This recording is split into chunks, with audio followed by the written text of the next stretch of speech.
दोस्तों, आज हम आपको ले चलेंगे एक ऐसे सफर पर जहां आप देखेंगे कि नानी की धमाकेदार मूवी सूर्या सैटरडे के कुछ खास behind the scenes and moments.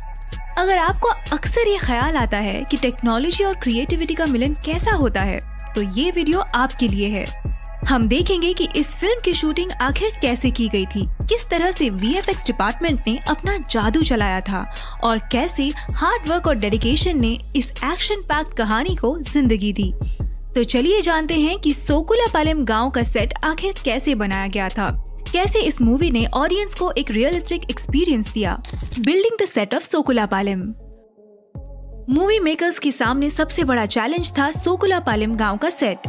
ये गांव इस फिल्म की कहानी का इम्पोर्टेंट हिस्सा है। सोकुलापालेम गांव वालों के बाप दादा का इतिहास क्राइम से जुड़ा हुआ था और इसीलिए उनकी कंडीशन अभी भी इतनी सुधरी हुई नहीं थी। वो ना तो खुद को सुधार पाए थे और ना ही अपनी बस्ती को।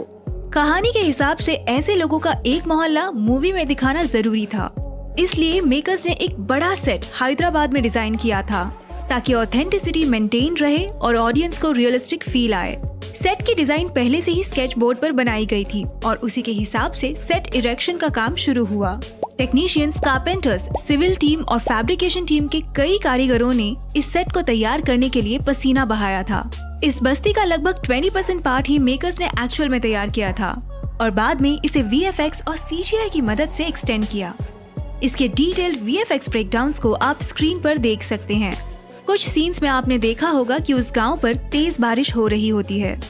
ये बारिश रियल नहीं थी और ना ही उसे मशीन से जनरेट किया गया था। ये तेज बारिश VFX और CGI टेक्नोलॉजी का ही कमाल है। वहाँ पर गिरने वाली बारिश और चमकती हुई बिजली, ये सब VFX से ही क्रिएट किया गया है। इंस्पेक्टर दया ने गोवर्धन को इस घर में किडनैप करके रखा हुआ था ताकि उसका भाई कुर्मानंद उसे 45 करोड़ की जमीन वापस दे दे। मूवी देखते वक्त ऐसा लगता है कि ये घर एक्चुअल में एक सुनसान जगह पर होगा, लेकिन जब मूवी मेकर्स ने इस मूवी का BTS क्लिप शेयर किया तब पता चला कि मेकर्स ने सिर्फ शूटिंग करने के लिए इस घर का सेट तैयार किया था। उसका बैकग्राउंड ब्लू स्क्रीन से कवर्ड था। बाद में पोस्ट प्रोडक्शन में VFX टीम ने इसका बैकग्राउंड VFX और CGI की मदद से रिप्लेस किया था।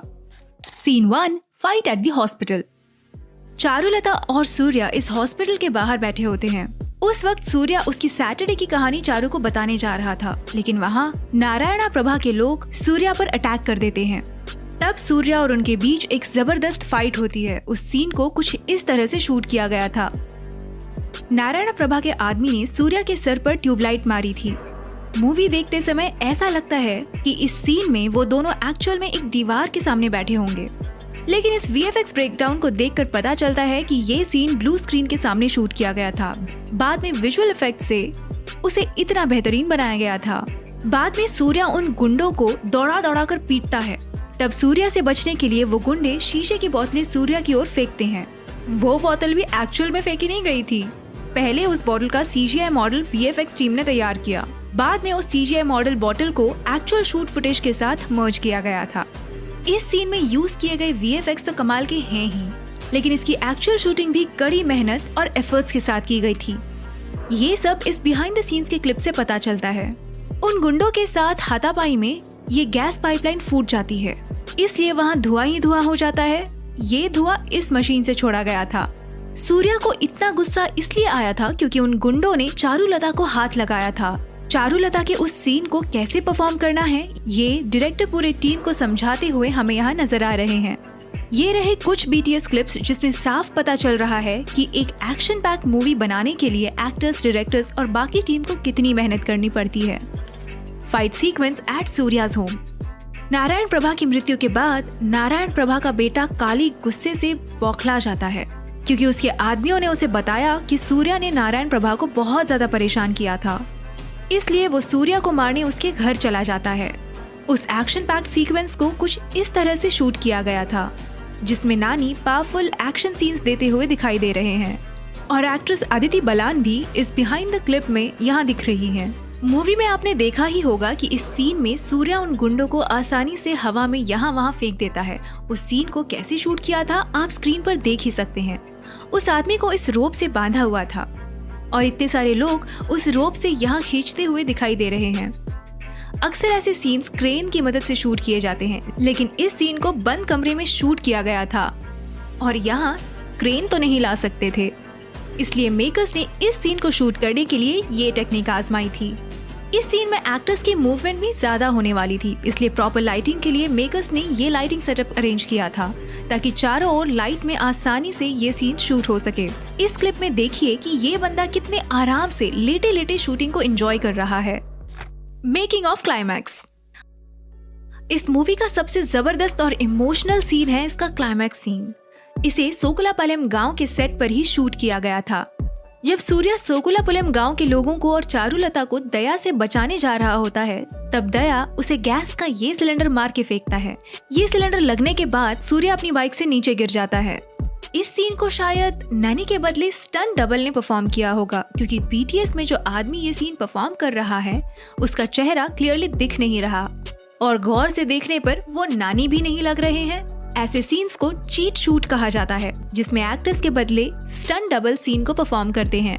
क्लाइमैक्स सीन को इस लेवल तक स्क्रीन पर उतारने के लिए वीएफएक्स टीम का भी बहुत बड़ा कंट्रीब्यूशन है, क्योंकि सूर्या के हाथ पर बंधी इस रोप पर जो आग लगी हुई है उसे वीएफएक्स से ही ऐड किया गया है। उसके बाद देवा के पीछे सूखे पेड़ पर लगी ये आग और इस सीन में जहाँ जहाँ आग लगी हुई दिख रही है वो सब वीएफएक्स का ही कमाल है। जब सूर्या ने दया को लात मारी थी तब दया एक पानी की टंकी से जाके टकराता है। ये किक इतनी पावरफुल होती है कि वो टंकी फूट जाती है और उसके अंदर का पानी चारों ओर फैल जाता है। पहले तो दया को टंकी तक रोप से बांधकर मूव करवाया गया था, बाद में वीएफएक्स की मदद से उस रोप को फुटेज से हटाया गया था और उसके साथ ये उड़ने वाला पानी वीएफएक्स और सीजीआई से ही ऐड किया गया था। इस सीन के आखिर में सोकुलापालेम के लोगों में दया के विरुद्ध लड़ने में हिम्मत आ जाती है। तब सब लोग दुश्मन के साथ भिड़ जाते हैं। उस सीन को शूट करने के लिए ऑलरेडी सेट पर बहुत सारे जूनियर आर्टिस्ट मौजूद थे, लेकिन फिर भी उससे भी ज्यादा भीड़ दिखाने के लिए वीएफएक्स का इस्तेमाल किया गया था और कुछ इंटरेस्टिंग वीएफएक्स ब्रेकडाउन्स को आप स्क्रीन पर देख सकते हैं। वीएफएक्स टीम चाहे जितनी मेहनत कर ले, लेकिन अगर एक्चुअल सीन्स सही से शूट ना किए गए हो तो वो भी ज्यादा कुछ नहीं कर सकते। इसलिए इस सीन को परफेक्टली शूट करने के लिए मेकर्स ने सेट पर बड़े बड़े क्रेन सेटअप, कैमरा सेटअप लगवाए थे ताकि सीन्स रिक्वायर्ड एंगल से शूट किया जा सके। क्लाइमैक्स सीन का शेड्यूल मेकर्स ने नाइट में पूरा किया था, इसलिए सेट पर बड़े बड़े लाइट्स भी अरेंज करने पड़े थे। ये रहे तब की कुछ बिहाइंड द सीन्स जिसमें पूरी टीम कितनी मेहनत कर रही है ये पता चलता है। नानी के इस सुपरहिट मूवी को आपने अब तक देखा या नहीं? अगर देखा तो 10 में से कितने रेटिंग्स आप इसे देना चाहेंगे? कमेंट करके हमें जरूर बताएं। मूवी में एक्टर्स को स्क्रीन पर परफेक्ट दिखाने के लिए बहुत सारे लोगों ने स्क्रीन के पीछे मेहनत की होती है। ये वीडियो आपको कैसा लगा? आपका फीडबैक हमें जरूर बताएं।